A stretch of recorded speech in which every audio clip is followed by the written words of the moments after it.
What's going on, guys? This is Geo Level Up Design. Thanks for tuning in.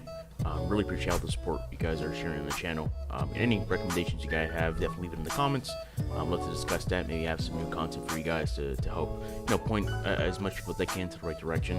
But today we're going to be talking about something pretty cool, something that I use pretty often when building out levels, and so do a lot of AAA companies too. And that's the LDD. The LDD is a level design document. Basically, it's kind of like imagine as a breakdown, right, of a certain section in a map or in an area. You have a world map, like say for example Skyrim, right? Huge.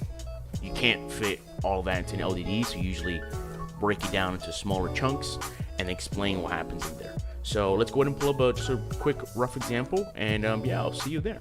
All right. So here we have a kind of template LDD I like to use, just kind of a base point, right? There's a lot of other stuff you can add on here, but it's kind of like the nitty gritty of what to expect when you're building something like this, for your level, for your map, whatever you're going to be using it for. So kind of a base thing, obviously level name, right? What's the name of that area? So kind of touch base on the Skyrim example, right? Because everybody knows what Skyrim is. Let's say we wanted to Whiterun, because again, we can't do a full map. Or a full LDD on Skyrim in just one. It's impossible. This thing will be hundreds of pages long. But normally what they'll do is they'll build out the whole map, right? What's going to be where, and then they'll start breaking out the sections. So level designers or designers or environment artists can go on here and start working their magic. So we have Whiterun, right? Every level designer, usually it could be just one person, like myself. Could be multiple people working on it.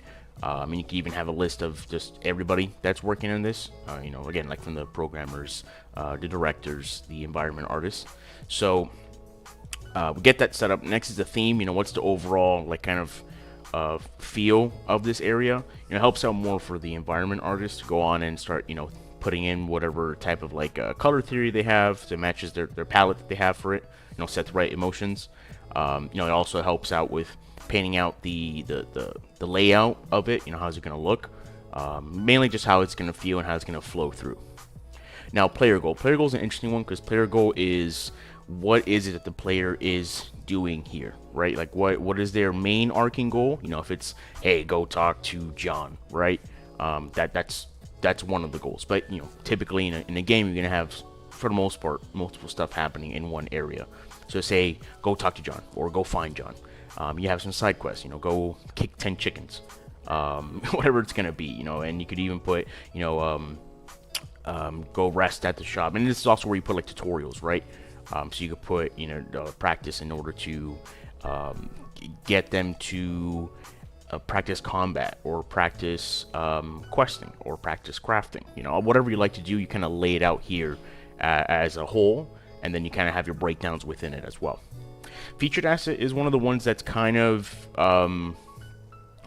floating in the air with some LDDs. A featured asset is more like what's the main focal point of this area. So that could be a dominant, like a main point of interest there that the player goes to. It could be a quest item, the orb of Google Aura, right? Whatever. It's whatever it is they're needing to get, so this area could be completed, right? And obviously you could come back and visit, but it's the main item or main feature of that set area. Setup details is kind of like how the flow of the map or the level goes. So you would normally say, all right, player goes into town, player gets stopped by an NPC. NPC tells them to go talk to John. John helps them get a weapon. Now player goes and fights the boss. Just a random example, right? Just kind of breaking out how everything would flow into the map. Introduce mechanics is a very, very big part as well. Kind of like second, first when it comes to the player goals. Mechanics is more like, all right, what is it the player is going to be trying here, if anything, for the first time, or what are they going to be doing that's new, that's revisiting a previous mechanic, right? So let's say as example with combat. So you first start out, you fight 2 rats. Cool. You go to Whiterun, you do your normal interacting, whatever, but now instead of fighting 2 rats, you're fighting a bear, right? And that bear is more complicated. Or you maybe fight a ranged enemy that's different than the other enemies. And the same thing, just touch base on quests. You want to introduce your first quest for the player. They have a quest, they just got to go talk to somebody. All right, boom, that's done. Next, you got to go do another quest to go kill something instead. All right, cool, go do that. And then maybe the next one is more of like a fetch one, right? So you're going to go point A to B, and then from B to A to turn that in. Unless it auto completes, which is nice, but just depends. Level experience, again, it kind of ties into also the flow. It's more like the interactions they expect. So what are they going to be doing in here? You know, are they fighting? Are they getting quests done? Are they talking to anybody? Are they collecting anything? It's pretty much just a full layout as well, tying into like the set of details for the map, for the area. Sorry. References, this kind of applies more so for level designers and environment artists. So references, just like what are you trying to build here, right? For like environment artists, if they're trying to build Whiterun, you know, they're gonna need like a nice open forest, you know, kind of like a medieval looking village, right? Nordic, like very rustic, like farmer looks, right? So that's your references to build out what's in that area.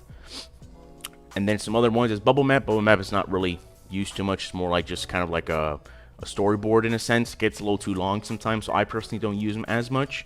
I rather just type out kind of what the flow of something is. But the level map is important because the level map is what's in here, right? You know, you're gonna have your set buildings, you know, and most people like to do it like in layers. So you have your base layer of the map. All right, here's what you're gonna be doing in here. Like that's what in here, right? Then you have another layer saying, all right, after you see how it actually looks, where's what, right? So it'll probably show like, you know, quest A, quest B, quest C, quest C, D, etc., etc. Might also have a layer for enemies. Might have a layer as well for NPCs, you know, just people you could randomly talk to, because you could obviously do that a lot in Skyrim. And you also have like, you know, the interactions, cutscenes, collectible things, whatever you need to put on there. But you'll basically have a breakdown here, whether it's just one map that's very detailed, or layers of maps, so that you could go ahead and, you know, have that blocked out in here. Now, obviously, you know, like I like to use graph paper as my base one, but you know, you could put SketchUp links in here. You could put Blender images, you know, just PNGs or JPEGs, of whatever the designer is using, right, to build out this map. Again, there's a lot of other stuff could go in here. You could have storyboards. You could have, you know, what type of assets are expected, so that helps the environment artists, you know, build that out. It's really whatever is needed, so that when I'm going to Whiterun, what am I expecting, right? And it also helps new guys coming on board who are going to work on this and say, hey, look, work on Whiterun, right? So you look at it, if they don't have this, they don't know what to do. They're kind of just going to be guessing it, which doesn't help out with production at all. But you have this, that new guy can, you know, come in and be like, oh, okay, cool. So, you know, I'm going to be looking on getting a Whiterun. We're going to need some quests. We're going to need some enemies. We need some combat, whatever the case is, right? So that's kind of like just a general breakdown of LDDs. They could be very, very extensive. Some could be very simple too. You know, it just depends on how the map is actually going to be, like scale-wise, you know, the scope of it, and then, you know, complexity as well. So hope you guys enjoyed that. You know, definitely if you have any questions, again, leave a comment in the video.